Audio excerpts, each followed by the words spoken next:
Please kindly click on the red subscribe button below this video and subscribe to our YouTube channel. Thanks, God bless you as you do this.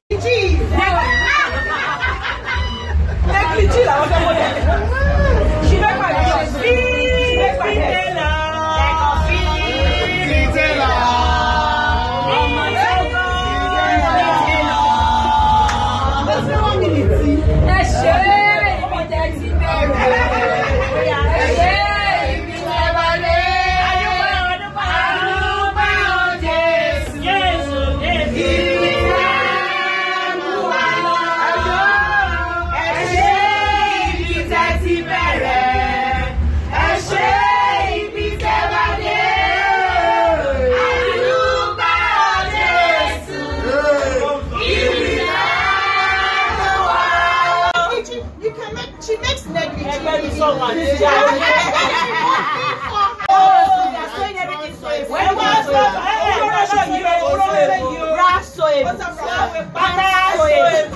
Everything soyable. And what's so